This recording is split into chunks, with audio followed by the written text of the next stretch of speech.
Bonjour à tous. On va commencer cette réunion publique du conseil de quartier Citroën Boucicaut. Je vais vous annoncer l'ordre du jour. On va avoir d'abord l'activité économique dans le quartier. On a Pierre Menuet, qui est adjoint au maire chargé du commerce et de l'artisanat, qui va nous faire une petite présentation et on prendra les questions juste après.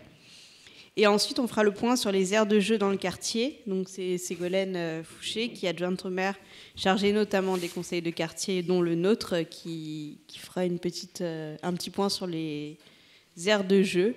Et puis, à la fin, on prendra les questions diverses, si on peut y répondre et si les personnes présentes peuvent y répondre. Donc, je laisse la parole à Pierre pour commencer. Merci beaucoup. Merci à Ségolène de m'inviter ce soir. Je vous ai préparé une petite présentation d'une vingtaine de slides. Alors l'idée, c'est de parler du quartier. C'est également de parler de ce qui est fait pour les commerçants de votre arrondissement et plus globalement de la vie économique dans le 15e arrondissement.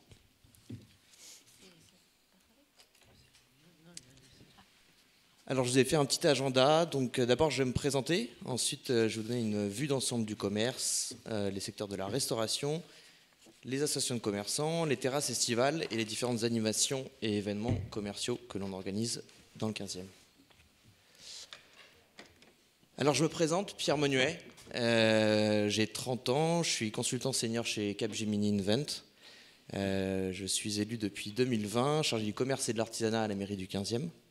Je suis engagé en politique depuis 2017 et je suis également bénévole au sein des Restos du Cœur où je coordonne les maraudes à Paris, les maraudes sud parisiennes. Je vous transmettrai ou je laisserai ma carte pour ceux qui le souhaitent. Il y a mon numéro de téléphone et mon mail si vous souhaitez me joindre par la suite. Alors quel est le rôle d'un adjoint au commerce ? Le rôle d'un adjoint au commerce dans un arrondissement comme le 15e, il est essentiel. Il est essentiel pour la dynamisation du commerce local, pour la collaboration entre les riverains, les commerçants et les associations. Il est également essentiel dans la mise en œuvre des politiques locales et dans la promotion des événements pour renforcer l'attractivité de votre arrondissement.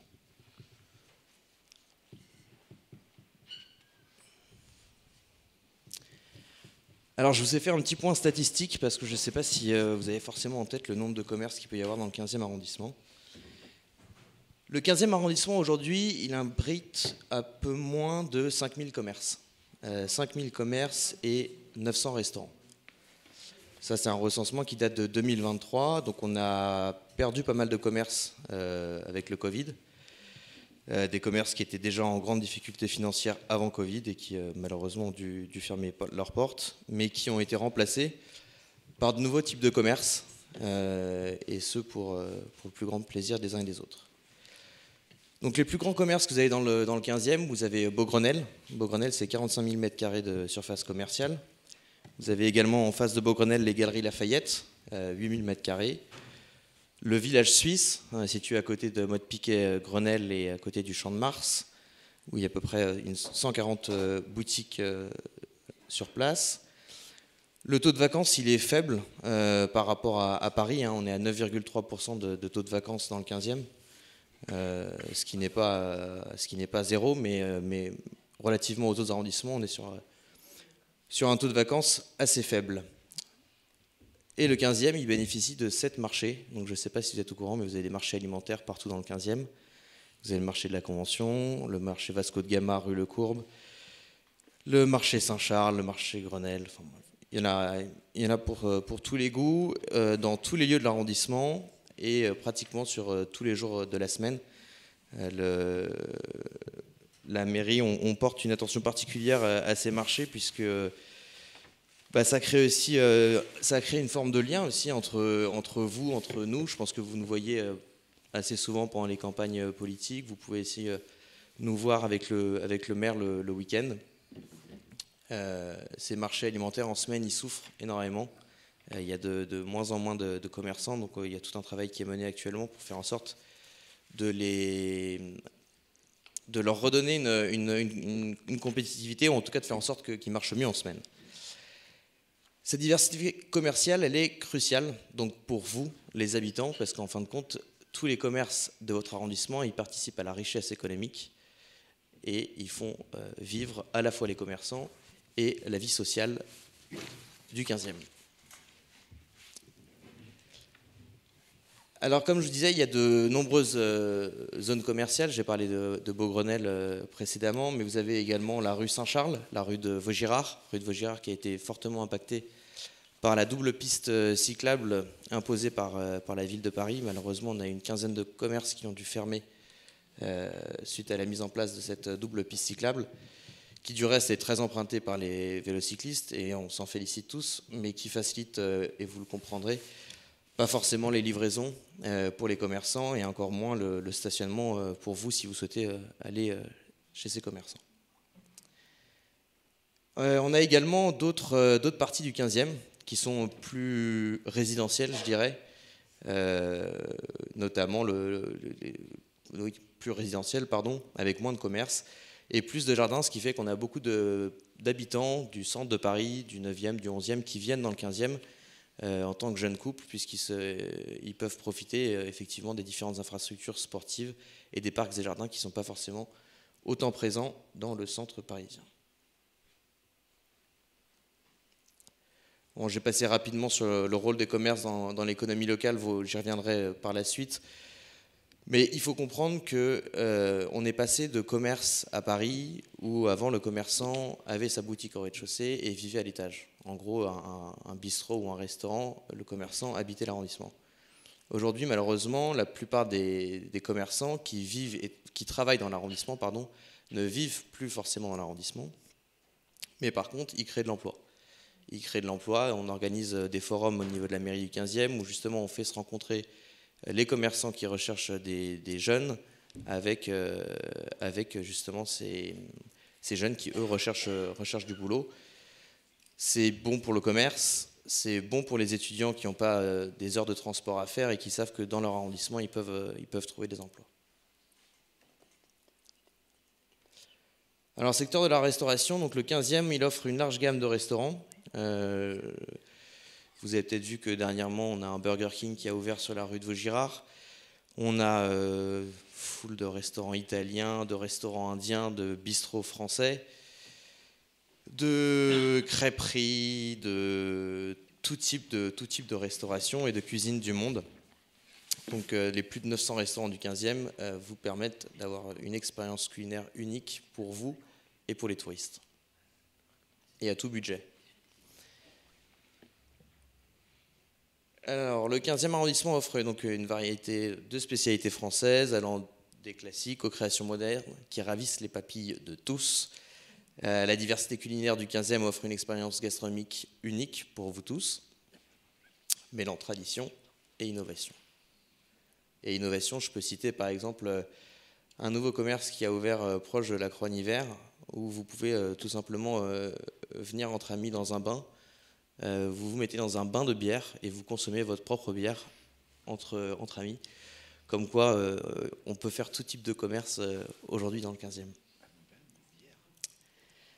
Alors, je vous disais effectivement, et ça va être une bonne transition pour la suite, les commerçants dans le 15e, comme vous comprendrez, comme ils sont très nombreux, on n'a pas forcément le temps de tous les voir. En 6 ans de mandat, aller voir 5000 commerces, c'est impossible. Surtout qu'il faut imaginer qu'un commerçant, en moyenne, reste 5 ans sur son affaire. Donc il y a une forte rotation.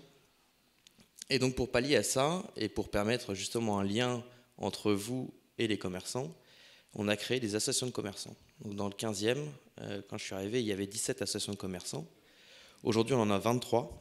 Et ces 23 associations de commerçants, elles permettent des lieux de rencontre, des échanges culturels et une dynamique sociale. Donc là, je vous ai fait, je ne sais pas si vous pouvez tous bien voir, vous avez une carte qui vous montre les différents sites des différentes associations de commerçants. Tous les commerçants les présidents d'associations de commerçants sont commerçants. Vous avez des restaurateurs, vous avez des pharmaciennes, vous avez des personnes qui tiennent des bars, des boulangers, tout type de commerce. L'idée, c'est que ce soit le plus représentatif possible avec tout type d'âge. Et donc les 3 dernières associations de commerçants créées étant l'association des commerçants Lourmel-Grenelle, l'association des commerçants Motte-Piquet et l'association des commerçants Cambronne.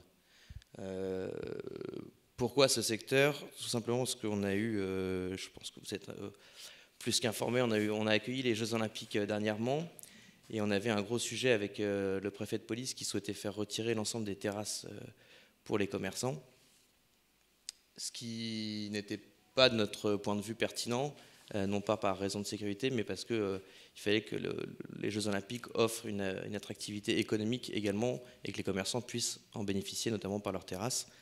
Et donc l'avantage d'avoir monté ces associations de commerçants, c'est qu'elles-mêmes, ainsi que moi et monsieur le maire, nous avons rencontré, monsieur le maire et moi, pardon, nous avons rencontré le préfet Laurent Nunez et nous avons pu, avec la force du nombre de commerçants derrière ces associations, obtenir que ces terrasses soient conservées pendant la totalité de la période des Jeux. Ces associations de commerçants, elles permettent plein de choses. Elles permettent de promouvoir votre quartier. Alors, il y a tout type d'activités qui sont organisées par les associations de commerçants. Je ne sais pas si vous regardez un peu dans la newsletter de la mairie du 15e ou si vous faites attention dans les rues, mais on organise des vides-greniers, on peut organiser des brocantes, on peut organiser des chasses aux œufs de Pâques, on peut organiser des tournois de pétanque entre commerçants, on peut organiser des fêtes de Noël, des marchés de Noël, des marchés de Pâques. Autant d'activités dont le but est de se faire rencontrer les habitants avec les commerçants de leur quartier.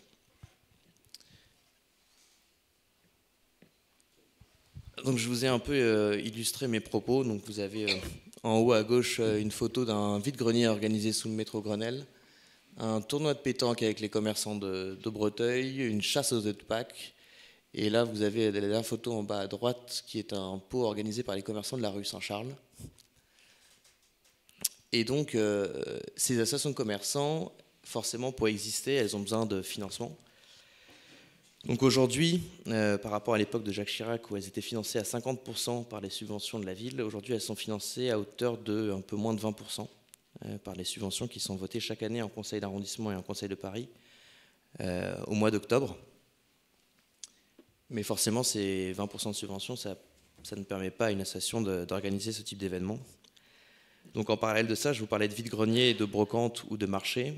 En fait, si vous voulez, les associations de commerçants font appel à des organisateurs qui sont des organisateurs professionnels qui organisent ces vide-greniers et ces brocantes, et ce sont ces organisateurs qui reversent, lorsqu'ils exploitent les terrains des associations de commerçants, entre 1 000 à 2 000 euros par événement. Donc ça permet aux commerçants de faire rentrer de l'argent dans les caisses, pour parler un peu crûment, mais c'est surtout que ça permet de mettre en place des animations et de financer vos illuminations de Noël. Parce que je ne sais pas si vous le savez, mais toutes les illuminations de Noël que vous pouvez voir dans le 15e, il y a 15 associations de commerçants qui arrivent à se permettre de se les offrir. Elles sont payées à hauteur de 80% par ces associations de commerçants. On va quand même parler de votre quartier, parce que là on parle de tout le 15e, mais donc dans votre quartier, vous avez la chance d'avoir une association de commerçants, qui est l'association des commerçants Ballard, et un peu Saint-Charles, hein. Je crois qu'on va jusqu'à Saint-Charles. Voilà. Donc Saint-Charles, c'est monsieur Cédric Dismier qui tient le carrefour du rond-point Saint-Charles. Et pour l'association des commerçants Ballard, c'est monsieur Saad Zerzour qui est à la boulangerie Mozart, au niveau de la place Ballard. Je ne sais pas si certains d'entre vous le connaissent. Et donc on a travaillé avec lui parce que je trouvais qu'il ne se passait pas assez d'événements dans ce quartier-là. Et donc on a travaillé de différentes manières. Donc je pense que vous avez pu voir que pour la première fois depuis longtemps, la place Ballard avait été illuminée cette année. On a également mis en place une patinoire dans le parc André Citroën qui a accueilli 38 000 personnes entre le mois de décembre et le 3 mars dernier. Cette patinoire, elle se voulait inclusive, donc j'ai demandé à ce que le président des commerçants puisse distribuer des places gratuites pour les habitants du quartier. Donc je ne sais pas si vous avez pu faire vos courses et rencontrer les commerçants, mais donc il y avait des places gratuites, bien sûr en quantité limitée, mais en tout cas l'idée était là. Et il y avait différentes animations pour petits et grands. Je sais que Je ne sais pas si certains d'entre vous ont des petits-enfants et si Miraculous parle à certains d'entre vous, mais je sais que la mascotte Miraculous était venue sur place pour rencontrer les enfants sur la patinoire. Et il y avait une autre patinoire qu'on a mis également sur le parvis de la mairie du 15e, qui était plus petite, mais pareil, qu'on a réussi à financer avec les commerçants, puisque la mairie du 15e a financé une partie, mais le souhait c'était que ça coûte le moins cher possible à vous, à nous, à nos impôts indirectement. Donc j'ai fait le calcul, hein, ça a coûté à 0,08 centimes par habitant. Voilà. Concernant la patinoire du parc André Citroën, c'était une patinoire qui était entièrement financée par un projet privé, et donc financée en partie par les recettes des entrées sur place.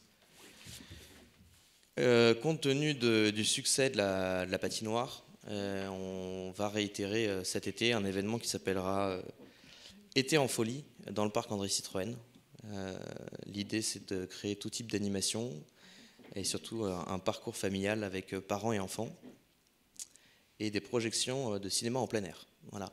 Ce qu'il faut savoir, c'est que quand on travaille sur le parc André Citroën, nous, mairie d'arrondissement, il n'est pas forcément évident d'intervenir, dans le sens où c'est un parc qui reste compétence de la ville de Paris. Donc je vous laisse imaginer la complexité qu'on a eu à obtenir des autorisations pour une patinoire en glace avec une mairie pas forcément très favorable à ce type de projet, encore moins dans un parc comme le parc André Citroën. Mais on a réussi et on va faire d'autres projets pour vous, pour le quartier et pour les commerçants. Et donc en parallèle de Été en folie, je pourrais vous donner les dates que j'ai sur mon téléphone. D'ailleurs, si j'avance un peu, je reviens après sur les autres événements. Été en folie, et on travaille également à la mise en place d'un manège pour enfants en face du bistrot du parc. Je ne suis pas bon, c'est l'esplanade Max Gage, si je ne dis pas de bêtises. Voilà. Donc l'idée, c'est de le faire pendant une période réduite, pendant 3 mois, on va tester, on va voir comment ça se passe. Je crois savoir par mon prédécesseur Gérard Gaillet, qui était avant moi adjoint en commerce, que l'expérience avait un peu tourné court par le passé. Mais on va essayer et puis on va voir ce que ça donne. Je vous ai mis également d'autres animations qu'on organise dans le 15e. Donc, depuis que je suis élu, on a mis en place un partenariat entre les commerçants du 15e et le Stade français. L'idée, c'était de véhiculer les valeurs du rugby aux jeunes générations. Je pense que le sport, c'est quelque chose qui parle à tous. Le Stade français, c'est le club de la capitale. Donc on a organisé et on va réorganiser chaque année au mois d'avril. Donc là, ça aura lieu le 28 avril prochain. Cette année, ça a lieu dans la rue du Commerce. L'année dernière, c'est dans la rue Saint-Charles. Et dans la rue du Commerce, donc là, vous avez vu qu'on avait mis des Cadillacs roses. On avait la mascotte qui était venue et les joueurs du Stade français qui étaient venus. Ils reviennent donc le 28 avril prochain avec une chasse au trésor dans les différentes boutiques de commerçants où les enfants auront à réaliser cette chasse au trésor accompagnés de leurs parents. L'idée étant de trouver des objets cachés dans la boutique des commerçants avec des lots à la clé, des places offertes pour assister à un match du Stade français ou une visite du Stade français. On organise également le 15 à table. Le 15 à table, je ne sais pas si c'est quelque chose qui vous parle, c'est un dîner en blanc qu'on organise avec l'association des commerçants de Breteuil chaque année au mois de juillet, généralement la première semaine de juillet. L'idée, c'est que chacun vient arriver habillé en blanc, pardon. Chacun ramène sa nourriture et il y a un concours de celui qui dressera sa plus belle table. Et donc ensuite, les commerçants du quartier offrent différents lots. Et donc l'année dernière, on a eu la chance également d'avoir un concerto de violon qui animait le dîner. Voilà, c'est autant d'événements que vous offrent les commerçants. C'est du temps qui y passe, parce qu'ils ont également leur commerce à gérer à côté. C'est du temps que je passe également, mais c'est dans ma délégation, donc c'est normal. Mais voilà, je voulais que vous ayez un peu en tête tout ce qui se passe dans le 15e, parce que je ne suis pas certain que vous ayez eu toutes ces informations. Alors je continue parce qu'on ne fait pas que ça. On organise des concerts bistrot dans le 15e. chaque année, 8 concerts dans 8 quartiers. C'est quelque chose qu'on a voulu mettre en place avec l'adjoint à la culture, Frédéric Jacot, à la sortie du Covid. Donc c'est un partenariat entre les bistrots du 15e et l'American School of Jazz, qui est une école de musique qui est basée rue de la Croix-Niver dans le 15e. L'idée, c'était, après le Covid, les étudiants en école de musique avaient beaucoup de mal, les commerçants aussi. Donc l'idée, c'était de faire un peu redescendre les gens dans la rue, se retrouver autour d'une soirée jazz. En échange, le commerçant joue le jeu en faisant un happy hour et la mairie du 15e offre ce concert. Pareil pour les dates, je ne les ai pas toutes en tête, mais vous pouvez les retrouver sur le site de la mairie du 15e. Vous avez également un tournoi de pétanque qu'on a organisé, sponsorisé par Ricard, avec une association de commerçants. Vous avez une photo d'une décoration de Noël des commerçants du boulevard Pasteur-Vaugirard. Et enfin, je vous ai mis un manège en construction. On aura mis 3 ans et demi à le faire avec l'association des commerçants de la rue du Commerce. Mais donc on a pu travailler ensemble et offrir un manège sur place, puisque c'était quelque chose qui était souhaité par les commerçants et par les riverains. Un manège qui représente les différentes figures emblématiques du 15e. Donc si vous allez sur place, vous pourrez voir à la fois Georges Brassens, Yvette Chauvirey, grande danseuse, mais également d'autres lieux emblématiques comme la station de métro Bir Hakeim. Je pense que tout le monde a en tête Jean-Paul Belmondo debout sur le métro. Voilà. Je vous ai parlé rapidement donc de Patins en folie. Vous avez une photo de la patinoire, puisqu'il y avait des nocturnes également sur le parc André Citroën. Voilà, c'est quelque chose qui était assez animé, très joyeux, en plus avec des festivités particulières pour la période de la Saint-Valentin, pour la période des vacances de février, avec la mise en place d'un trampoline, et sur toute la période des fêtes de Noël, bien sûr, avec du vin chaud, des gaufres, enfin toute une offre commerciale à côté pour petits et grands. Et donc en bas à gauche, vous avez un petit avant-goût du projet de cet été, donc qui s'appellera Été en folie sur le parc André Citroën. Et à droite, vous avez le spectacle, enfin une photo du spectacle qui a duré 1 heure, qui était un spectacle artistique qui a été offert sur le parvis de la mairie du 15e au lancement de la patinoire.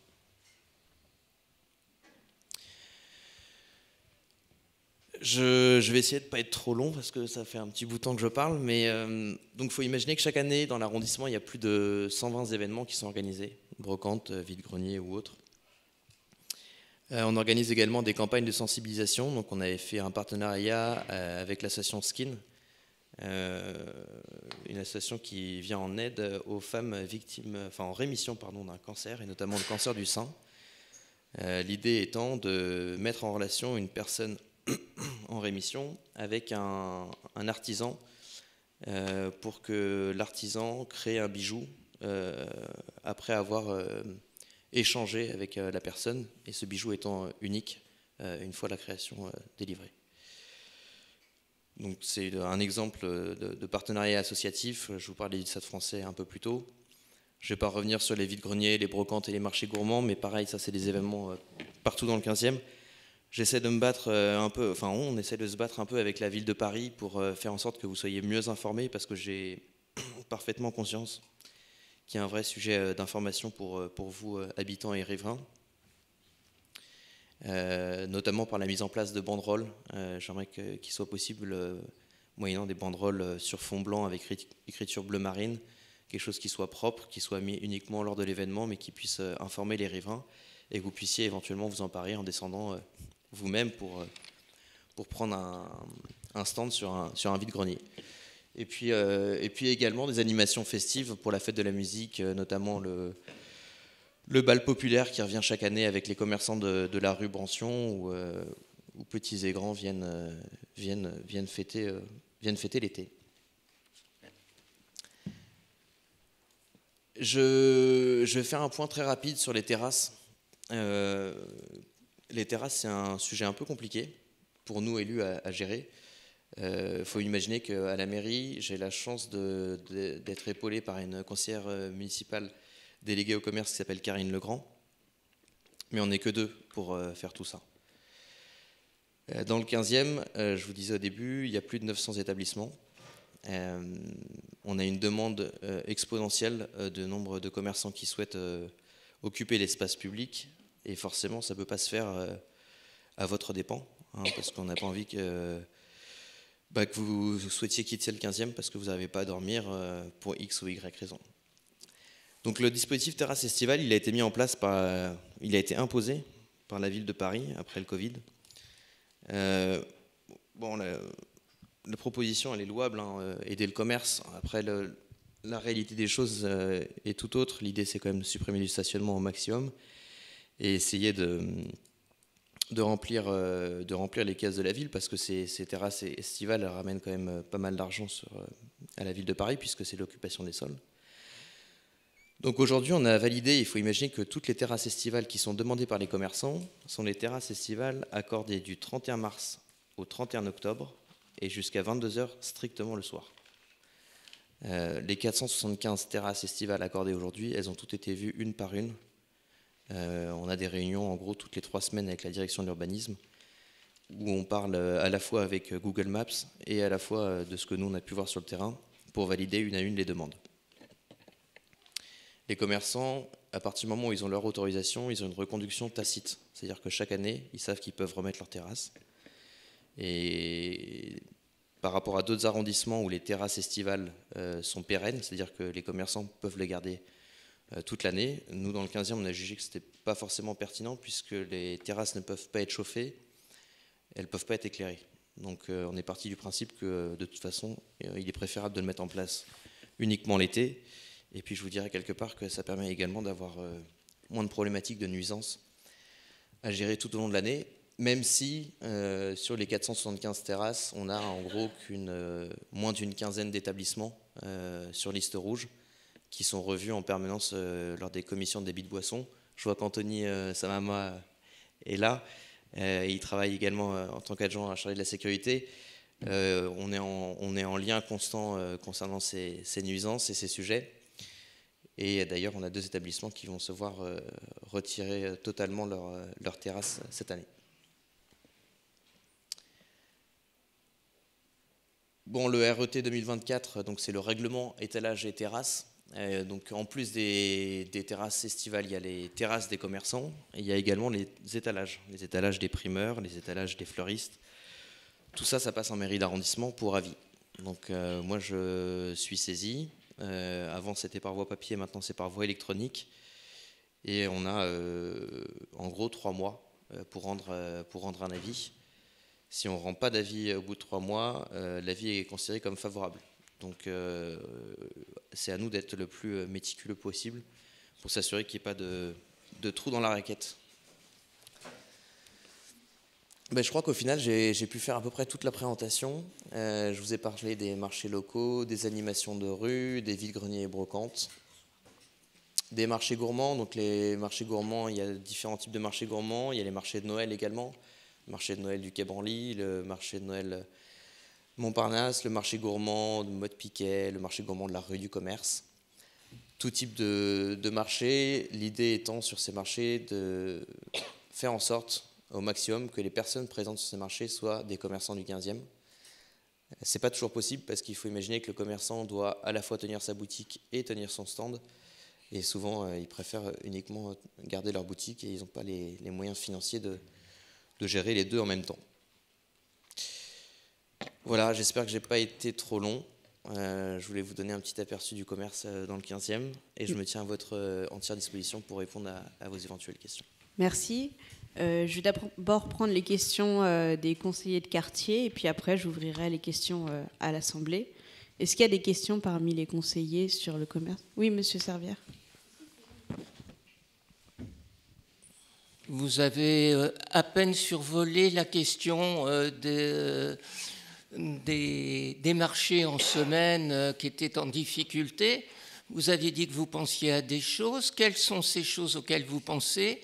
Est-ce qu'il y a des possibilités d'avoir des marchés le soir, puisque les marchés sont dans la rue, donc ils ne sont pas fermés, donc comme dans d'autres arrondissements de Paris où on peut y aller du matin au soir parce qu'effectivement, c'est dans un local clos. Comment envisagez-vous les choses, puisqu'il est certain, les retraités peut y aller en semaine, dans la journée. Si vous travaillez, c'est quelque peu difficile. Rien n'est en place avant 8h, 8h15. Voilà. Merci pour votre question. Alors, les marchés alimentaires en semaine, effectivement, comme je vous l'ai dit, c'est quelque chose d'assez compliqué. Il va y avoir un renouvellement de délégation de services publics. En fait, si vous voulez, tout Paris est coupé en deux. L'Est parisien est géré par une société qui s'appelle la société Ben Sidoun, et l'Ouest parisien est géré par la société Dadoun. Dans le 15e, c'est Dadoun, du coup, qui s'occupe d'organiser, de poser l'ensemble du matériel permettant la bonne installation du marché. On a eu beaucoup de discussions avec Romain Dadoun, le président du groupe. L'idée est de réfléchir à des sanctions financières pour les commerçants qui ne viendraient pas forcément en semaine et qui ne joueraient pas le jeu. C'est-à-dire qui ne viendraient que le week-end au moment que ça marche bien, mais qui du coup ne font pas le jeu de venir en semaine quand c'est un peu plus compliqué. L'autre piste sur laquelle on travaille également, c'est de demander aux commerçants, quand il y a des trous entre les commerces, c'est-à-dire qu'on n'a pas de de continuité commerciale, de demander aux commerçants de se rassembler. Le problème, c'est que les commerçants, ils ne sont pas tous forcément favorables à ça, parce qu'ils vous expliquent de leur côté que leur clientèle, elles ont leur habitude, et elles savent qu'à tel numéro, il y a le boucher, à tel numéro, il y a le fleuriste, à tel numéro, il y a le poissonnier. Donc c'est quelque chose, c'est un équilibre un peu compliqué à avoir. Et en parallèle de ça, on a fait une demande avec monsieur le maire auprès du cabinet de Nicolas Bonnet, qui est l'adjoint au commerce de la ville de Paris, de mettre en place financièrement une aide pour les arrondissements, qui soit une forme d'enveloppe qui puisse permettre, avec cette enveloppe, de payer des animations, tout type d'animation, pour donner un peu de vie à ces commerces, ces marchés en semaine. Je mettrai un bémol sur ce que vous dites avec le télétravail. On se rend compte que les personnes qui ont pris l'habitude de faire leur télétravail le lundi ou le vendredi ont tendance à également revenir sur le marché. Donc les marchés du lundi ou du vendredi marchent un peu mieux que les marchés en plein milieu de semaine. Mais si nous prenons le secteur particulier, si nous prenons notre secteur particulier, rue Saint-Charles, c'est le mardi, le jeudi.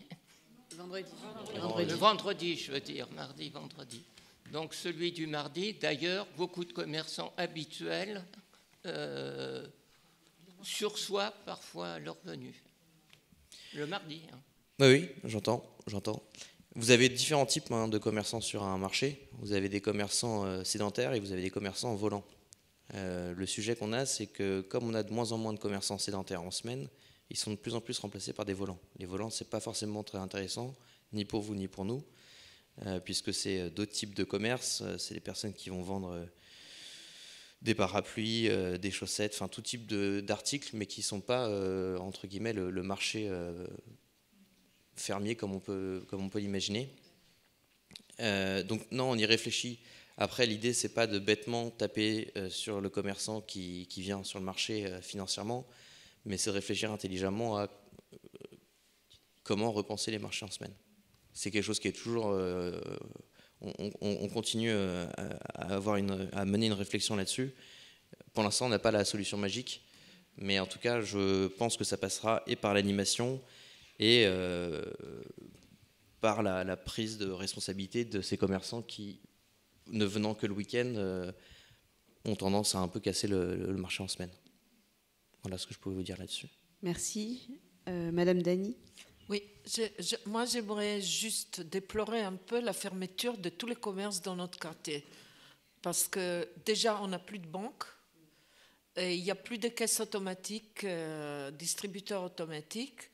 Donc il faut aller de Javel jusqu'à la place Saint-Charles pour avoir un distributeur automatique. Ou la convention, mais ça aussi, c'est 1 kilomètre.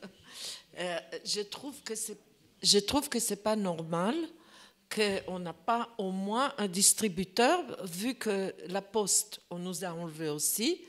Alors, la Poste, il y a Vival.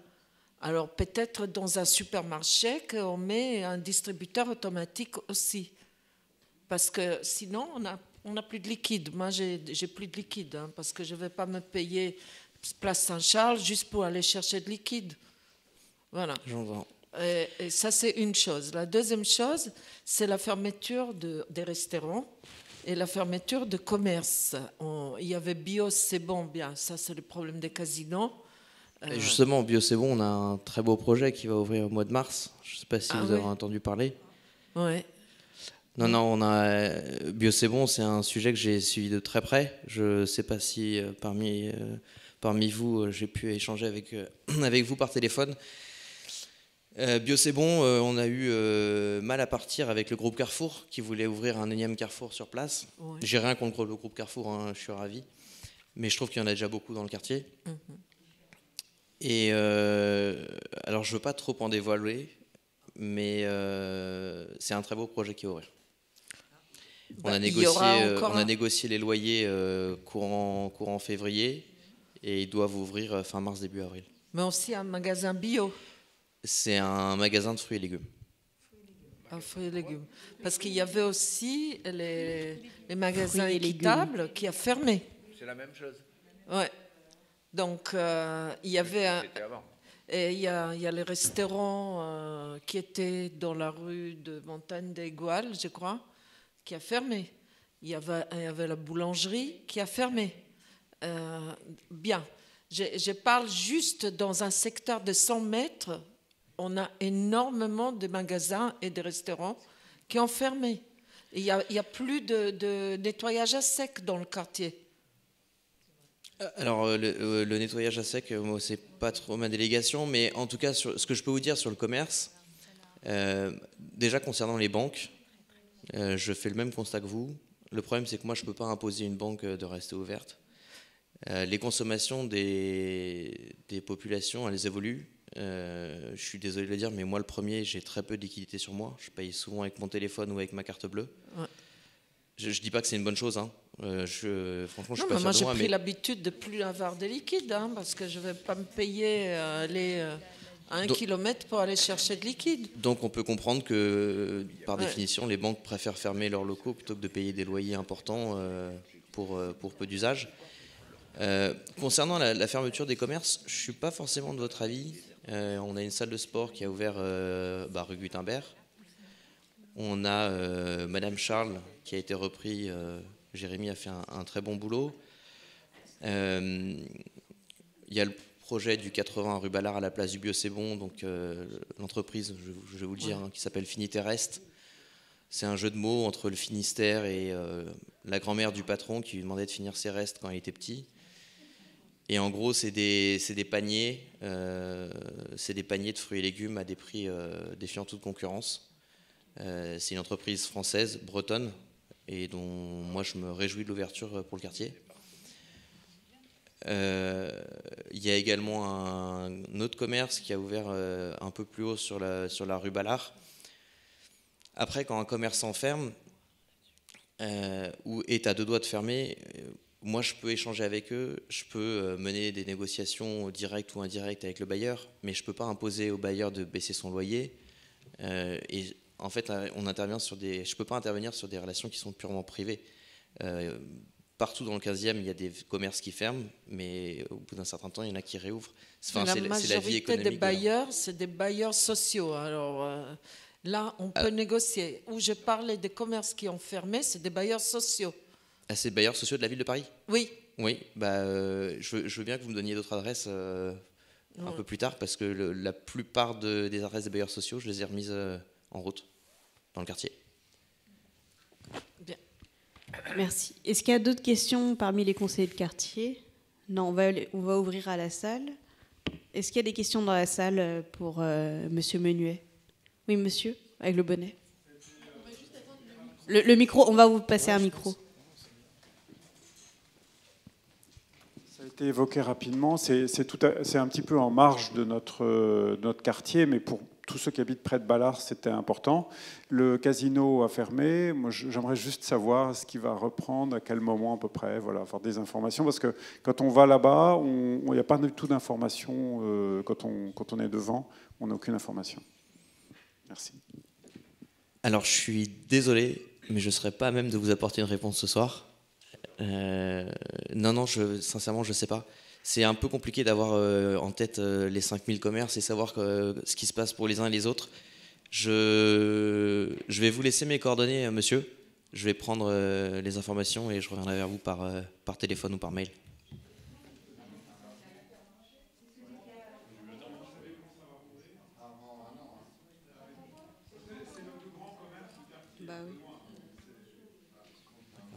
Une autre question dans l'Assemblée. Madame ?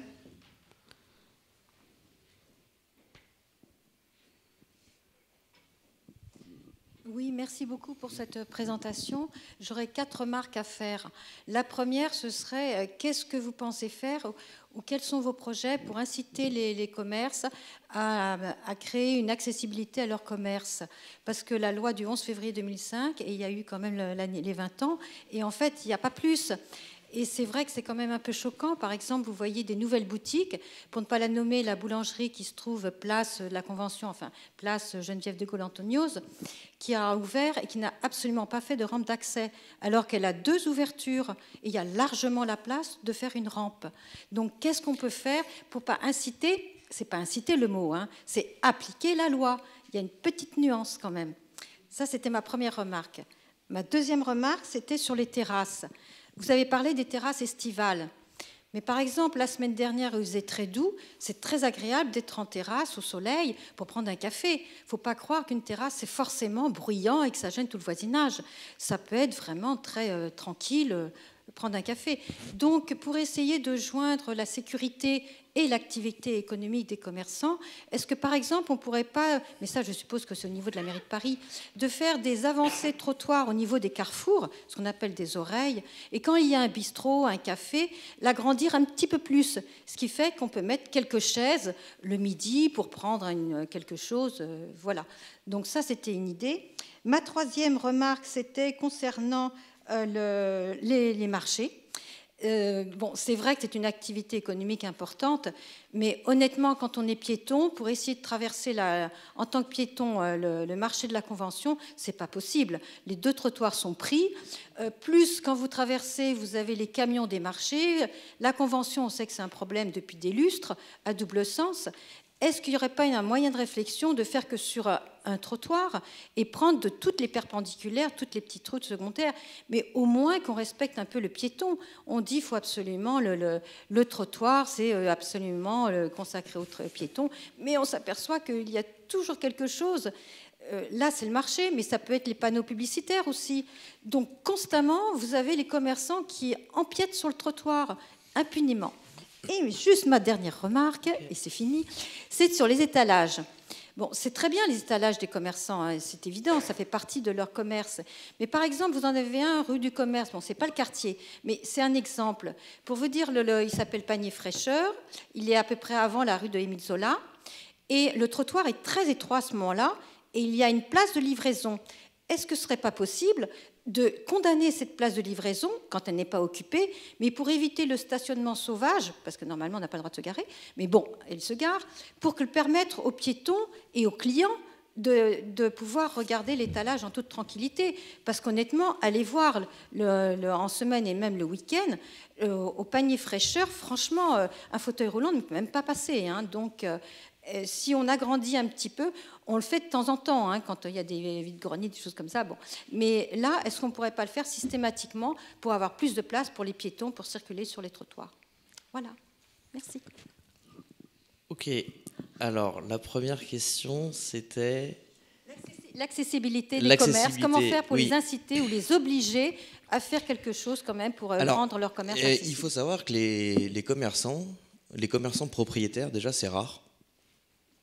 C'est rare, hein. Il faut avoir les moyens d'acheter les murs à Paris. Donc la plupart des commerçants, ils sont locataires gérants ou ils ont des bails, enfin des baux, pardon, et ils doivent en référer à leur bailleur.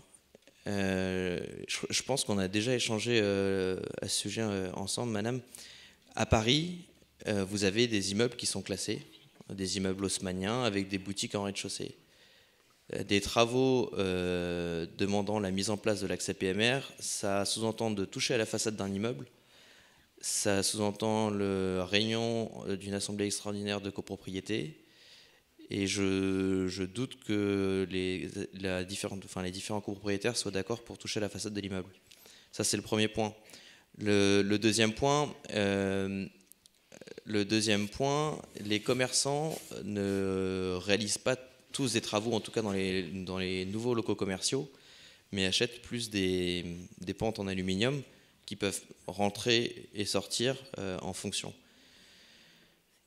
On avait, il y a de ça 2 ans, je crois, ou 1 an et demi, fait une demande auprès de la ville de Paris pour que certains commerces qui levaient le doigt, entre guillemets, dans le 15e, soient subventionnés ou en tout cas aidés pour l'acquisition de ce type de plateformes en aluminium qui ne sont pas excessivement chères. La ville de Paris avait envoyé une fin de non-recevoir et je crois même qu'il l'avait mis en place dans le 14e et que finalement aucun commerçant n'avait postulé pour ce type d'aide. Le handicap et l'accès PMR, c'est forcément quelque chose que les commerçants ont en tête. Après, je vous dirais, je pense que l'accessibilité, les commerçants, s'ils veulent faire l'effort, ils le feront. Leur imposer cet effort-là, vous savez, parce que oui, je sais, j'entends. Mais il y a une loi, mais il y a aussi une réalité qui s'impose à eux. Donc, ah oui, mais ils le sont déjà. C'est le rôle des associations de commerçants et des réunions que je fais avec les associations de commerçants, c'est de les inciter à ça. Mais je vais pas leur mettre un couteau au cou en leur disant voilà, faut mettre absolument les accès PMR. Non, ils en ont parfaitement conscience. La seule chose, c'est que c'est un investissement. Il est absolument limité l'investissement. C'est un. Est-ce que vous pouvez prendre le micro, monsieur, excusez-moi pour l'enregistrement. Justement, une rampe qui se met. Les personnes qui sont en visio n'entendent pas ce que vous dites. Une rampe qui se met et qui se retire, que je mets dans le local à vélo. Et l'investissement est absolument minimum. Leur problème, c'est peut-être parce que, comme certains on le voit, ils mettent une petite sonnette, appelée pour qu'on vienne positionner le... C'est bien ça. Comment ? C'est bien ça. Est-ce que vous pouvez prendre le micro ? Ouais, avec le micro, s'il vous plaît. On doit, mais enfin bon, si jamais on dit il faut faire un effort d'un côté et de l'autre, et l'effort, il n'est pas financier. Ça, c'est pas vrai. Parce que quelquefois, c'est le nez de la marche du commerce, et c'est rien du tout. Hein. Franchement, il y en a qui le mettent plus ou moins avec du ciment, qui bidouillent un petit peu.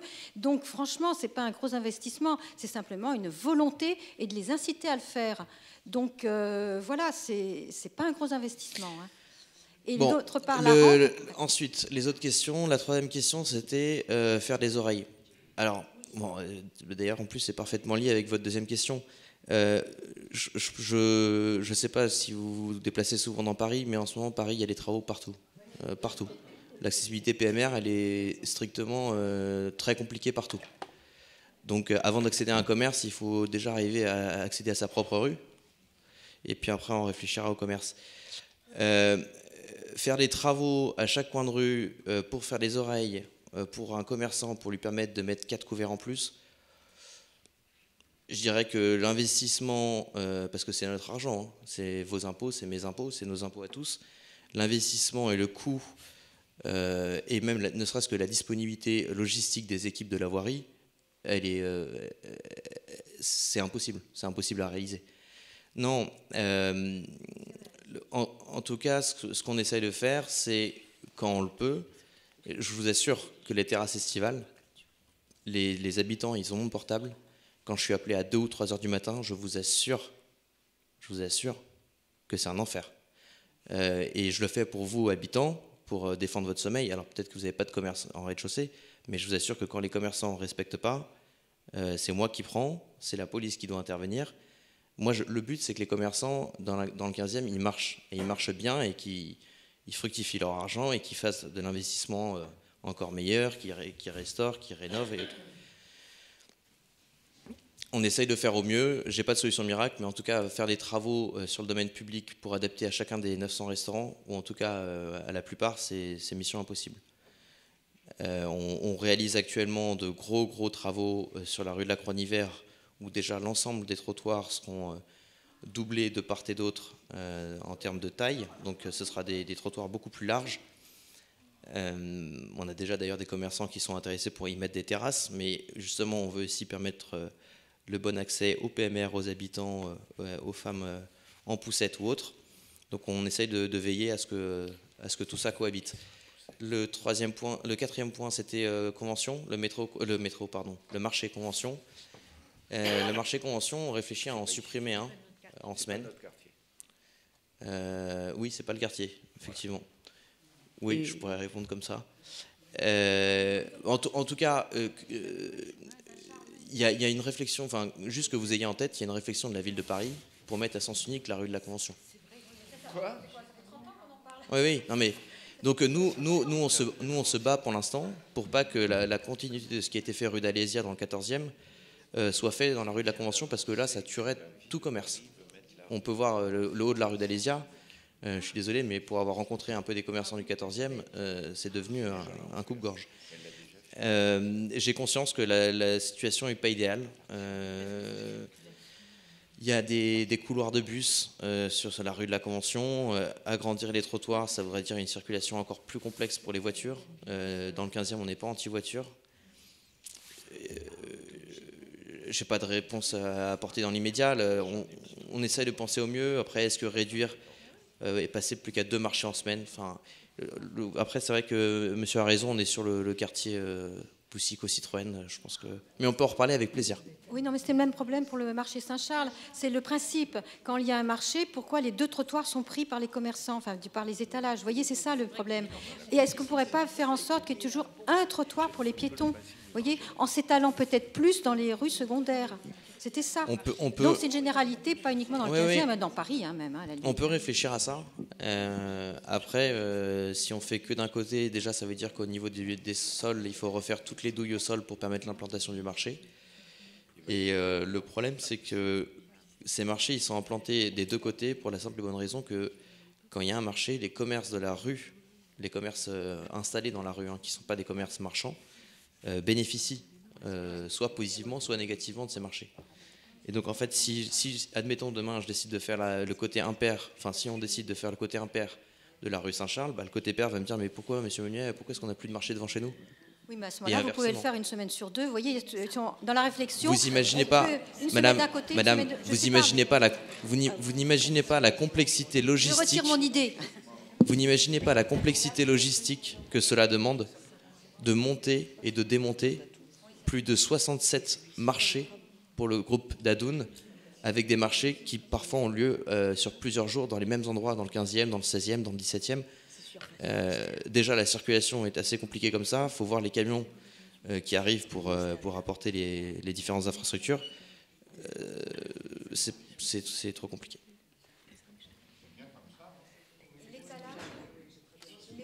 Et l'étalage, dont vous disiez, l'étalage qui devant certains commerçants, le trottoir est très étroit, est-ce qu'on ne pourrait pas à ce moment-là empêcher les voitures de stationner juste pendant les heures où on fait ce On va bientôt passer au prochain sujet, donc je vous laisse clôturer. Le commerce auquel vous faites référence, c'est une place de livraison devant. Oui, voilà, c'est ça. Ouais, mais cette place de livraison, elle sert aussi pour la livraison des commerçants. Donc la supprimer et laisser l'étalage, ce serait pas envisageable. Interdire l'étalage, oui, ça, absolument. Ouais. Est-ce qu'il y a... On ne peut pas autoriser un étalage puis retirer une autorisation. Soit il a l'autorisation, soit il n'a pas l'autorisation. Il faudrait interdire ces étalages sur les trottoirs les jours de marché. On peut pas passer. Ça gêne énormément les piétons. C'est pas normal que ça soit autorisé. Avec le micro, s'il vous plaît. De monsieur, ça ne gêne pas que les piétons, ça gêne aussi les habitants.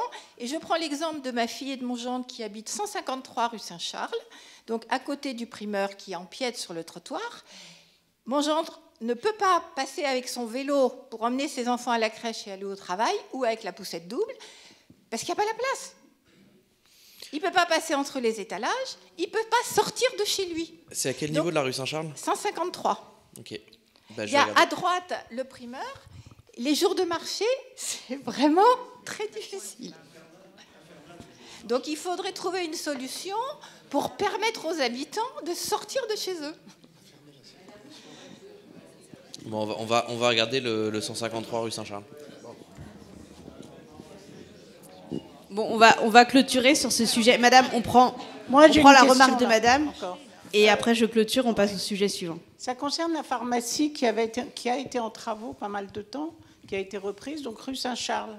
Et elle a été marquée comme étant ouverte jour et nuit, H24, pendant plusieurs semaines, peut-être 3 mois. Et en fait, là maintenant, ils ne sont plus ouverts le soir du tout. Quelle en est la raison? Ils n'ont pas eu les autorisations? On parle de la pharmacie Croisement Convention Saint-Charles? Comment? On parle de la pharmacie Convention Saint-Charles? Non, l'autre qui est un peu plus loin en allant vers Charles-Michel, qui est en face de la grande pharmacie quasiment. Elle est petite, elle est petite. Elle a été en travaux, rénovée, fermée et réouverte. Alors je ne sais pas si c'est pas parce qu'il y a une question de sectorisation. Et comme à proximité, vous me direz c'est pas très proche, mais il y a la rue du Commerce, la pharmacie Eiffel. Monge. Mais elle est ouverte jusqu'à 21h, elle n'est pas ouverte H24. La pharmacie Eiffel? La pharmacie qui fait de la parapharmacie assez peu chère. Au début de la rue du Commerce. Oui, c'est ça. Elle est ouverte jusqu'à 21h, elle n'est pas ouverte toute la nuit. Or, celle-là, elle était destinée à être ouverte toute la nuit. C'est pas qu'on aime y aller en pleine nuit. Et vous n'avez pas posé la question aux personnes sur place? Non, parce que j'ai vu des employés, donc voilà. Mais je trouve ça très dommage, parce que c'est quand même bien d'avoir une pharmacie ouverte H24, ou au moins jusqu'à minuit, quoi. Donc il y a le 153 rue Saint-Charles et la pharmacie, l'adresse exacte? Je ne sais plus comment elle s'appelle, je vais chercher. Merci. Donc vous notez la question, Monsieur Menuet, et je vais laisser la parole à Ségolène sur les aires de jeu dans le quartier. Merci beaucoup. Non, reste là, je vais rester debout.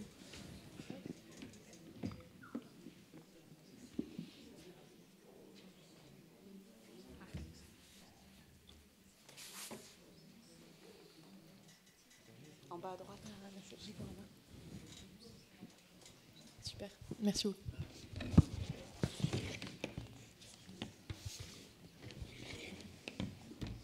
Je vais essayer de ne pas vous gêner et en même temps de pouvoir modifier. Hop, on est bon. Alors, le deuxième sujet, c'est donc les aires de jeu dans le quartier. Vous le savez, le 15e, c'est un arrondissement très familial. Et donc, les conseillers de quartier qui sont présents ici ce soir nous ont demandé d'étudier ce sujet et de vous le présenter sur les aires de jeu dans le 15e. Alors malheureusement, les services techniques qui s'en occupent ne sont pas présents ce soir, mais je vais essayer de répondre à toutes les questions auxquelles je peux répondre avec mes connaissances sur le sujet. Alors ce soir, je voulais vous faire un point d'abord assez global sur comment fonctionnent les aires de jeu, comment on essaie de les mailler dans le 15e et surtout comment on les entretient. Et puis ensuite, vraiment venir sur les aires des jeux de notre quartier. L'idée, c'est pas de vous faire un panel de ce qui existe dans le 15e, mais vraiment de venir spécifiquement sur celle de notre quartier, avant de venir voir ensuite les projets de rénovation, mais aussi les projets avec les éléments sportifs, les nouveaux éléments sportifs. Alors, dans le 15e, donc, on essaie de contrôler et sécuriser évidemment les équipements régulièrement. Donc, vous le voyez, il y a des contrôles, d'abord des contrôles hebdomadaires. Avant l'ouverture et en fermeture, vous avez des agents qui ouvrent et qui ferment les parcs et qui vérifient comment sont les parcs pour vérifier qu'il n'y a rien de dangereux. Vous avez également des contrôles trimestriels avec le pôle technique de la division qui vient sur place pour vérifier, pour voir, pour contrôler et qui sont des agents de terrain. Et puis vous avez enfin des contrôles annuels réglementaires par un bureau externe qui vient donc vérifier que les agents ont fait leur travail toute l'année et qu'il n'y a pas de danger pour que les enfants soient en toute sécurité sur ces aires de jeu. Donc Ça, c'était le premier point. Je voulais vraiment voir avec vous cette partie sécurité qui me paraît essentielle sur des jardins d'enfants pour que les enfants du 15e soient en toute sécurité sur ces aires de jeu. Ensuite, il y a la stratégie du renouvellement. On m'a souvent dit, enfin en tout cas régulièrement, oui, il n'y a pas assez d'aires de jeu, parfois il y en a trop pour les tout petits, pas assez pour les grands, trop pour les grands, pas assez pour les tout petits. Donc je voulais faire un petit point pour vous expliquer un petit peu comment c'est choisi au niveau du maillage, évidemment dans le 15e. Alors, vous l'avez bien compris, hein, c'est un maillage avec les autres aires de l'arrondissement, c'est-à-dire que s'il y a des parcs proches les uns des autres, on essaie d'avoir un petit peu pour chaque âge, un peu partout, pour que vous puissiez, le plus proche de chez vous, avoir le nécessaire pour vos enfants, quel que soit leur âge. Et puis ensuite, donc vous le voyez, hein, la spécificité évidemment du jardin va avoir des conséquences. On ne peut pas faire la même chose au parc André Citroën qui est immense que dans d'autres parcs qui sont beaucoup plus petits. Vous avez évidemment les contraintes de construction qui tiennent compte de ces éléments-là. Je voulais faire donc un point spécifique sur ce que vous aviez dans le quartier. Vous en avez quand même une dizaine. On a la chance dans ce quartier d'avoir le parc André Citroën, évidemment, hein, qui est immense. Mais on a aussi d'autres squares, on a des jardins, on a notamment aussi le jardin de l'ancien hôpital, on a le square Carlo Sarabelloz qui est présent dans notre quartier, et surtout on a le jardin des Cévennes. Et alors le jardin des Cévennes, je voudrais faire un petit point sur celui-ci.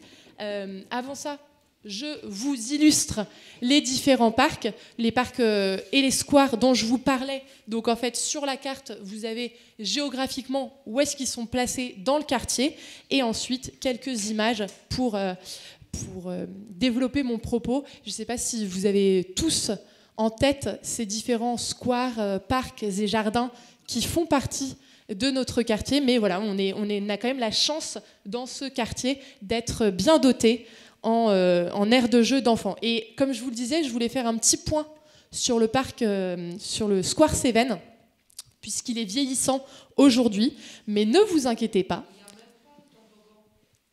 Ah si, il y a un toboggan là. Alors, de toutes les manières, ouais, mais pourquoi ? Pourquoi ? Parce qu'en fait, on est en travaux, et que d'ici fin juin 2025, ça ne ressemblera plus du tout à cette image qui est donc déjà dépassée aujourd'hui, puisqu'on est en train de faire des travaux pour rénover complètement cette aire qui est vieillissante, hein, évidemment. L'idée, c'est quoi ? C'est une tranche d'âge pour les 1 à 8 ans. Et donc, on va remettre de nouveaux éléments pour les enfants de 1 à 8 ans. Et on va augmenter aussi donc la partie aire de jeu, mais également on va ajouter des agrès sportifs sur ce square-là.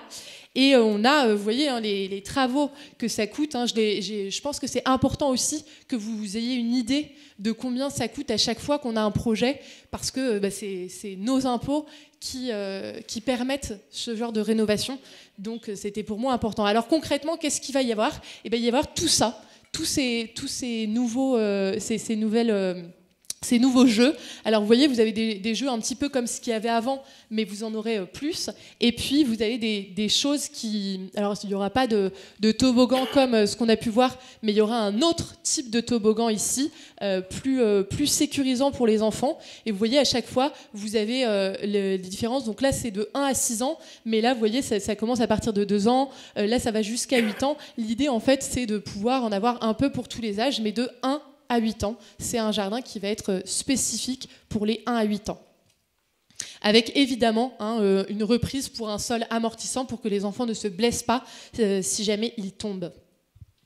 Alors l'idée, c'est quoi ? C'est également renforcer les équipements sportifs dans le 15e. Donc là, je vous ai mis plusieurs exemples. Vous avez déjà des choses qui existent. Et puis là, ce sont les projets. Hein, c'est livraison à l'été 2025, comme vous pouvez le voir sur la diapositive. Et là, l'idée, c'est donc de faire à la fois des city-stades dans un certain nombre de parcs et squares du 15e et de notre quartier, notamment avec le parc André Citroën. Et puis également des aires de fitness. L'idée, c'est de développer pour qu'en fait chacun, donc là ce sera peut-être pour les personnes plutôt adultes, l'idée c'est avoir des aires de jeu pour les enfants, mais aussi des éléments sportifs pour les adultes, à peu près dans les mêmes endroits pour que les enfants et les adultes puissent profiter de nos parcs et jardins. Alors concrètement, ils seront où, hein, les aires de fitness dont je vous parlais ici, et sur lesquels, vous voyez, vous avez 2 aires avec le nombre d'agrès, etc. Je ne vais pas vous redire les chiffres, ils sont marqués sur la slide, mais l'idée, c'est que vous puissiez voir ce qui va arriver et géographiquement, où est-ce que ce sera placé. Donc, dans votre quartier, évidemment, on est là. Donc, il y en aura dans le jardin des Cévennes, comme je vous le disais tout à l'heure, qui va être rénové donc, sur la partie aire de jeu d'enfants, mais sur lesquels il y aura également des agrès sportifs. Et puis, bien sûr, le parc André Citroën, puisqu'on a la place pour le faire. Donc, on va en profiter pour mettre à la fois un city-stade et également des aires de fitness. Alors, concrètement, qu'est-ce que des aires de fitness ? Eh bien, c'est là où vous aurez des agrès. Donc là, vous avez à la fois des agrès pour les plus sportifs d'entre nous, hein, puisque vous voyez, il y a 2 gammes, les gammes activités intensives et puis ici, les gammes d'activités douces. Si vous voulez faire du sport, mais en étant moins dans le cardio, eh bien, vous avez d'autres possibilités. Et donc, tout ça, ce sera installé dans les aires pour que, à la fois, dans les parcs et jardins, vous ayez et des aires de jeu d'enfants, mais aussi des agrès pour les personnes sportives et en même temps des agrès pour des personnes plus seniors ou qui veulent faire du sport en étant moins sur de l'intensif et du cardio sur nos aires de jeu. Donc voilà, vraiment, je voulais faire un point assez large et en même temps assez synthétique pour vous laisser le temps de poser toutes les questions que vous voudriez poser. L'idée, c'est vraiment de vous montrer qu'il y a des projets qui sont en cours. Par exemple, sur le Square Cévennes, dans le quartier. Je n'ai pas voulu aller au-delà de notre quartier parce que vraiment, l'idée, c'est qu'on se concentre sur le quartier. Vous avez des conseils de quartier dans tout le 15e, il y en a 10. Donc, l'idée, c'est que vraiment chaque conseil de quartier se spécialise sur ce qu'il peut proposer et ce qu'on a, nous, proche de chez nous, en bas de nos immeubles. Et l'idée, voilà, c'était de vous montrer un petit peu à la fois comment est-ce qu'on travaillait, qu'est-ce qu'on peut vous proposer pour le futur et où est-ce que sont les parcs à date. Je reviens juste sur une chose puisqu'on en a parlé pendant le conseil préparatoire pour cette réunion, quand on a parlé des aires de jeu, il y a une question qui est revenue, c'était le fait de mettre des bâches au-dessus des aires de jeu d'enfants pour faire de l'ombre.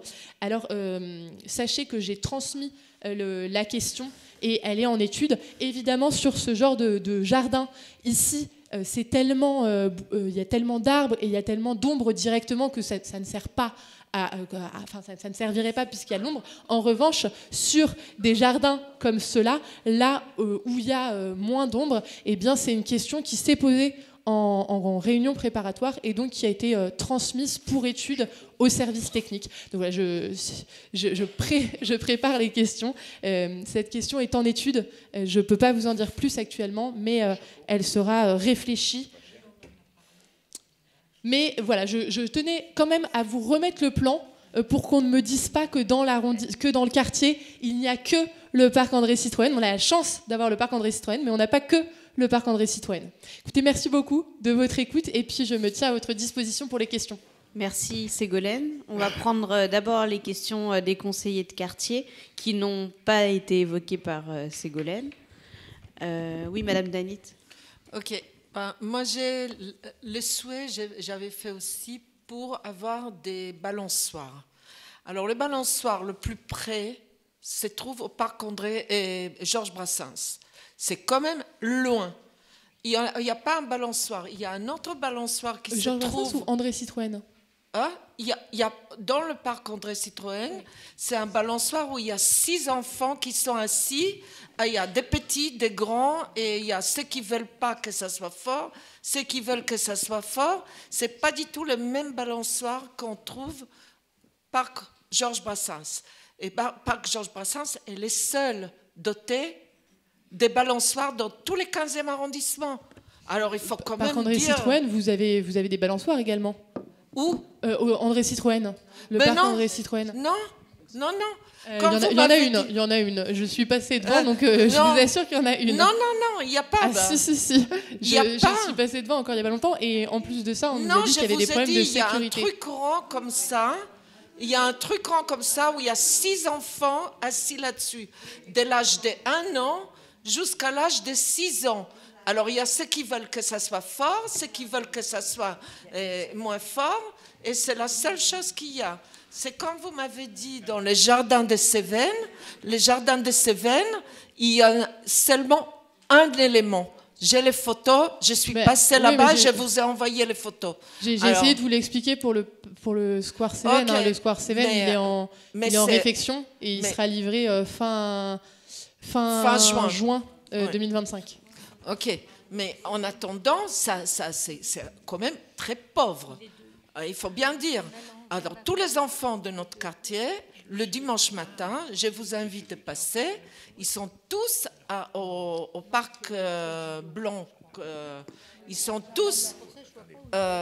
Jardin Blanc. Le Jardin Blanc. Mais alors, il y en a des milliers des enfants, des milliers, ceux qui courent. Ouais. Mais vraiment, alors il faut voir, il y a les grands, il y a les petits, il y a tout, mais c'est tout ce qu'il y a. Et il y a des toboggans pour tous les âges. C'est un bon jardin, hein. C'est pour ça que les gens viennent. Mais il manque quand même des choses. Quand c'est un bon jardin, il y a trop de monde, et quand c'est pas un bon jardin, il n'y a pas assez de monde. Alors. Mais il faut l'agrandir un peu, parce que ça sert plus. Il y a trop de monde là-bas. Après, comme l'a dit Ségolène, si je puis me permettre, il y a le Square des Cévennes qui est en rénovation, qui aussi est pas très éloigné. Donc, mais en rénovation depuis 6 ans. Oui, mais elle sera livrée en juin. Livrée fin juin 2025. Donc normalement, il y aura... Et je travaille pas pour la mairie. Hein, donc, La deuxième chose, c'est pour l'ombrage qu'on vous avez montré, l'ombre, les bâches. Vous avez montré des photos de parc André Citroën où il y a le mémorial. C'est le seul endroit où il y a vraiment de l'ombre. C'est le seul. C'est pour ça que je vous disais qu'il y a certains jardins où ça ne sert pas parce que c'est ombragé, justement, via les arbres, mais d'autres jardins où c'est pas ombragé, et du coup la question se pose, et comme vous me l'avez posée, je l'ai transmis au service et c'est en cours d'étude. Très bien, je vous remercie, parce que ça, malheureusement, on veut végétaliser toute la ville, mais on ne pense pas aux petits qui vont sortir l'été avec... les réchauffements climatiques, les rayons UV, c'est quand même assez fort. Hein. Merci. Est-ce qu'il y a d'autres questions parmi les conseillers de quartier? Non. Je vais prendre les questions de la salle, s'il y en a. Madame? Oui, je voulais simplement rebondir sur les balançoires. Effectivement, avant, à notre époque, il y avait énormément de balançoires. Les enfants adoraient les balançoires. C'est comme les manèges, vous savez, avec les petits chevaux, où il fallait, avec une pique, une tige, attraper les petits ronds. Là, pour les balançoires, c'est vrai que c'est très demandé par les enfants. Est-ce qu'il n'y aurait pas un moyen d'en mettre quand même dans les squares? Et je pensais même, et ça c'est une idée, c'est toujours un petit peu la bagarre, le temps, les enfants qui restent trop longtemps sur les balançoires. Est-ce qu'on ne pourrait pas mettre en même temps un sablier à côté? Ce serait le juge de paix, comme ça on fait un tour et puis voyez. Et puis on balance de l'eau une fois qu'ils sont. Non, un sablier, c'est non. Ça, c'est non, mais c'est simplement une idée parce que voilà, c'est vraiment embêtant de dégager un gamin, tandis qu'il y a le sablier. Il sait que quand le sablier est parti, est fini, et ben il sait que c'est fini. Et l'autre chose, c'était sur les ombrières. Vous avez parlé des ombrières. Effectivement, il y en a beaucoup dans des squares, dans le 12e arrondissement, par exemple, dans la Sarah-Barnard. Vous avez des grandes ombrières avec des brumisateurs. Donc, est-ce que ce serait possible dans le 15e d'avoir ce genre de choses? Parce qu'avec le réchauffement climatique, on y va de plus en plus, quoi. Oui, alors du coup, c'est ce que je vous disais, pour les ombrières, c'est en étude. Et pour les balançoires, je note le point. C'est vrai qu'il y en a de moins en moins dans les parcs et jardins. J'imagine qu'il doit y avoir une raison de sécurité, mais pour être très honnête, j'ai pas étudié la question, donc je vais me renseigner à savoir pourquoi il n'y a plus de balançoires dans les parcs et jardins, s'il y a une raison objective et de sécurité ou non. C'est très accidentogène. Bah je me doute qu'il doit y avoir une raison. Très cher à la collectivité, donc ils suppriment les balançoires. Bah alors monsieur n'a pas de micro, mais monsieur disait que c'était très accidentogène et que c'est pour ça qu'il n'y en aurait plus. De moins en moins. Mais prenez un micro devant vous.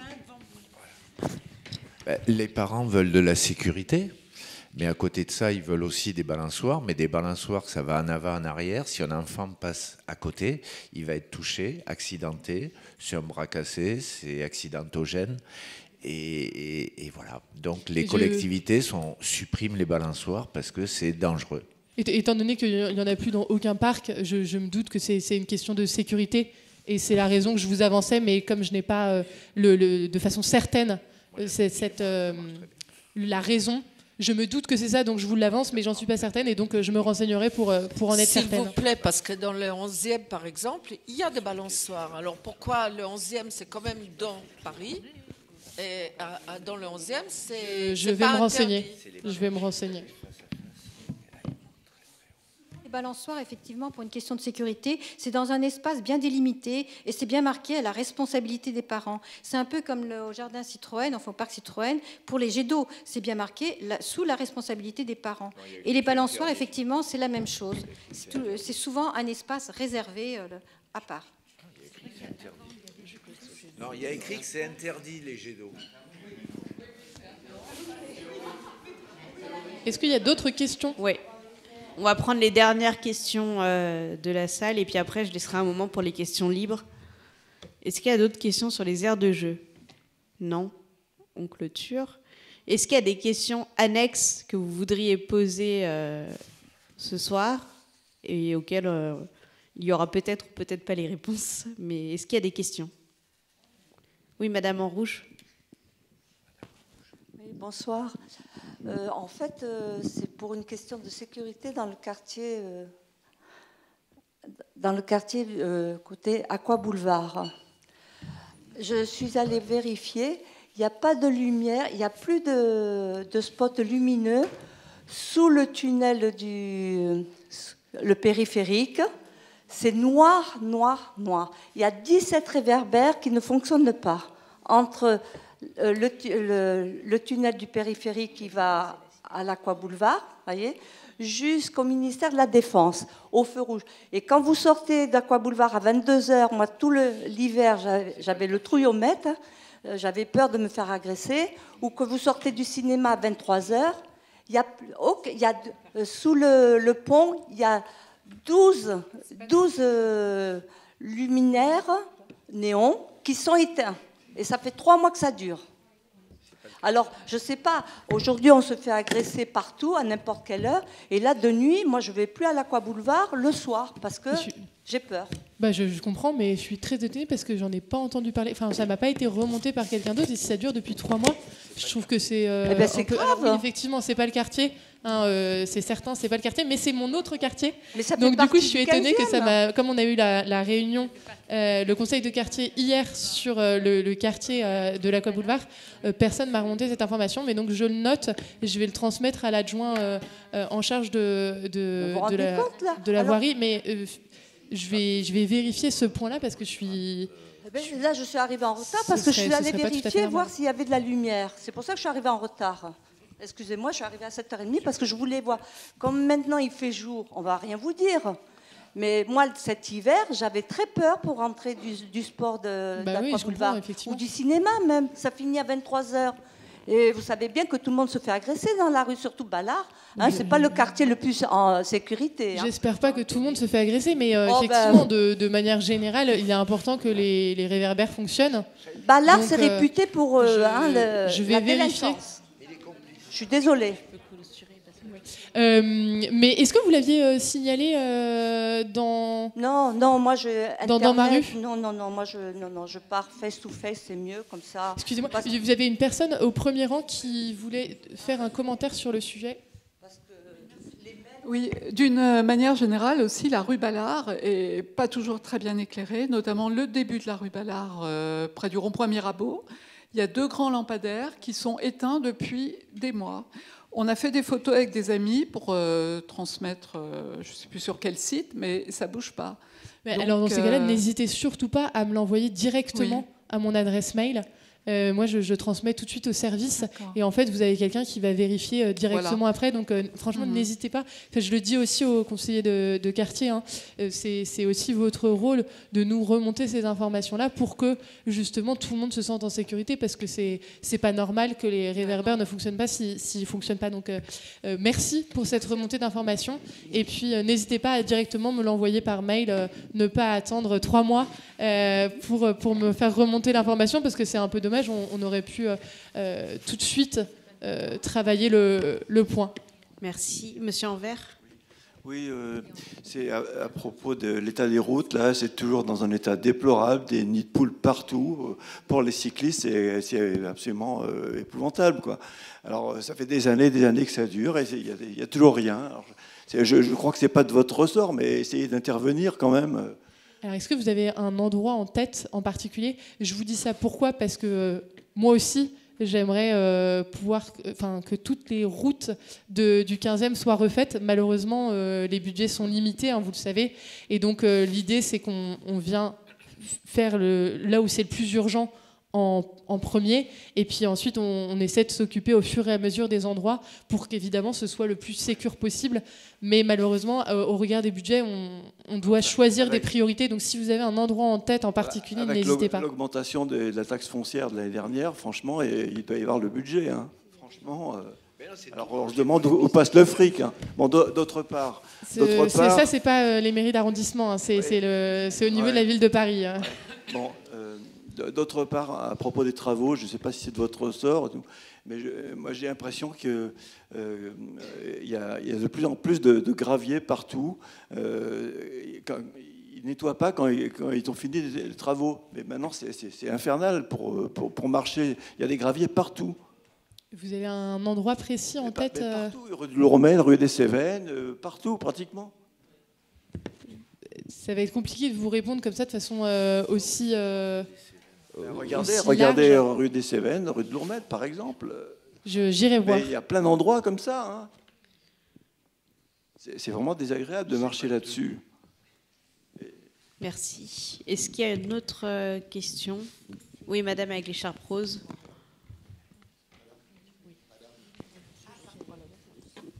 Ce sera la dernière question, hein.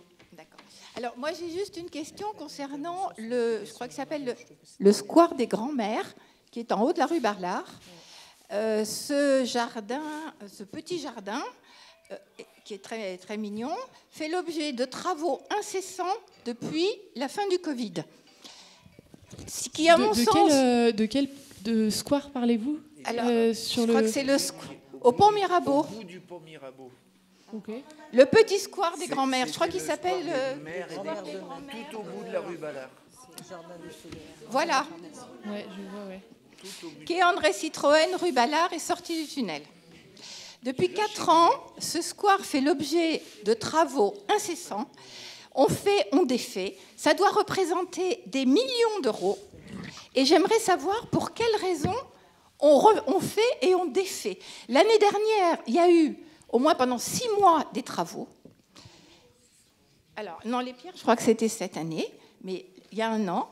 On a fait des gros parterres, on a fait un espèce de petit tunnel avec de la paille, des tressages, des branchages. Non, mais on a tout enlevé. Non, mais tout est reparti. Excusez-moi, mais vous parlez du jardin qui est en bas au carrefour, en bas de la résidence Orphée. Oui, tout à fait. Mais c'est pas du tout un problème. Je ne comprends pas ce que vous dites là. Parce qu'au contraire, cet endroit est dédié, plus ou moins, d'après ce que j'ai compris, parce que je m'étais renseignée, si je me permets de répondre, Ségolène. Et en fait, ce sont les jardiniers de la ville de Paris qui viennent montrer leur savoir-faire. Et je trouve au contraire que ça a été très bien fait. Ils ont défait sur le côté parce qu'il y avait un problème de sécurité. Donc ils ont mis des gros cailloux. On en a déjà parlé à la réunion publique avec Monsieur Goujon l'été dernier. Donc voilà, c'est pas du tout des travaux qui sont faits et défaits. Et souvent vous voyez mais ça c'est un autre problème. Il y a un problème d'égout là. Il y a la collecte d'égout à cet endroit-là. Donc il y a souvent des camions qui viennent et autres. Mais sinon, pardonnez-moi de vous dire cela, hein, chère madame. Mais bien au contraire, moi qui vis et qui suis très très très attentive à tout ce qui se passe autour de Orphée, je ne pense pas du tout que ce soit un problème. Au contraire. Ils changent les choses. Je pense que c'est un problème budgétaire et qu'avec l'argent qui est englouti dans ce petit square, il y aurait moyen de faire d'autres améliorations. Il n'y a pas tellement d'argent qui est englouti, ce sont des représentations et il y a ce sont les jardiniers de la ville de Paris qui montrent leur savoir-faire. Et qui, en fait, il y a des prix qui sont attribués à ces personnes qui, par la suite, font... Donc voilà, moi... Vous avez la même chose hein, au parc André Citroën. Oui. Vous avez parfois des œuvres éphémères avec la mini Tour Eiffel, notamment, qui avait été faite par les jardiniers, justement, pour montrer le savoir-faire des jardiniers de la ville de Paris. Donc, je vais vérifier ce point-là sur le Square des Grands-Mères, savoir s'il y a des travaux de voirie ou de choses comme ça qui sont faits et défaits comme vous l'exposiez. Les travaux de voirie sont des travaux de jardinage. Eh ben alors, si c'est des travaux de jardinage, effectivement, c'est ce que je vous disais comme pour... S'il vous plaît, c'est comme, je vous l'expliquais exactement comme ce qui se passe au parc André Citroën, c'est vraiment les jardiniers qui font des œuvres éphémères sur du coup des différents jardins du 15e pour montrer le savoir-faire des jardiniers du 15e. Merci. Oui, on va clôturer. Je juste, pardon, excusez-moi, puisqu'on parle, comme je pensais que c'était des questions annexes par rapport à ce qui avait été dit. Donc moi, je voudrais remonter une information qui n'a rien à voir avec l'ordre du jour, mais puisqu'on parle d'Orphée, on parle de Rive-Javel. Et comme je suis Rive-Javel, et donc de Lafarge. Et M. Goujon avait dit qu'il serait extrêmement... Donc j'aimerais bien, Ségolène, que vous lui remontiez, attentif à ce que Lafarge ferait. Ils sont assez bien hein, quand on leur pose quand on leur dit quelque chose, comme il a été question dernièrement sur une grande pelleteuse rouge horrible qui devait être blanche et qui était... Tout à fait. Là, on avait eu des échanges de mails C'est bon, là, à ce ça sujet qui a été repeint. Et du coup, ça va être fait. Mais en revanche, là, on a un problème de bruit. Et donc, on m'a remonté au niveau de Orphée et des habitants de la tour, donc ça serait bien que ce soit... Bon, moi, j'ai pas eu le temps là de faire... normalement, je peux faire un mail directement à M. Goujon, mais autant passer par vous. Donc, je vous lis. Merci Farida, au 20e étage, le bruit de la pelleteuse est aux alentours de 90 décibels pour 65 décibels de bruit de fond, soit 25 décibels de plus quand la pelle racle le fond de la benne. Parce que c'est toujours ce problème de pelle qui racle le fond de la benne. Il commence à 8 h du matin. La limite légale maximum autorisé de dépassement est de 3 décibels. Est-ce que vous pouvez faire suivre à Lafarge? Alors évidemment, ça, nous, on a déjà fait suivre à Lafarge, mais il y a d'autres personnes qui se demandent, je ne suis pas technicienne, pourquoi, mais je crois que ce n'est pas une possibilité parce que le béton, il prend rapidement et donc c'est pour ça qu'il faut racler. Mais pourquoi il n'y a pas un système de caoutchouc ou autre? Parce que ça fait vraiment du bruit, quoi. Donc, quand date le mail? De quand date la remontée d'informations? Pardon, elle date, pour tout vous dire, du vendredi 28 février. 28 février. Voilà. Pour vérifier en fait que le Et donc, bruit d'autres m'ont répondu. Je me suis souvent demandé pourquoi ils ne mettent pas un matériau caoutchouteux. Enfin, voilà. Donc, à ce moment-là, ce que je vous propose, c'est de m'envoyer un mail avec ces informations-là pour qu'on puisse les transférer à la Farge. Je vais le faire. J'en profitais pour... ne pas oublier, mais tout à fait. Voilà. On a l'habitude, on est très en lien avec mais la comme il y avait un référent bruit qui devait être nommé, je ne sais pas s'il a été nommé finalement, que la mairie demandait, donc ça serait pas mal de lui remonter, quoi. Oui, puisque maintenant il faut avoir des référents bruit. Merci. Merci. On va devoir clôturer et je profite de cette réunion du conseil de quartier pour vous annoncer que la fête de quartier aura lieu le 14 juin prochain. Donc, si vous avez des idées, des contributions au parc André Citroën, 14h-18h. Et si vous avez des suggestions, des idées, etc., n'hésitez pas à les soumettre pour que ce soit la fête de tous les habitants de notre quartier. Voilà, je vous remercie. Et voilà, merci à vous. Bonne soirée.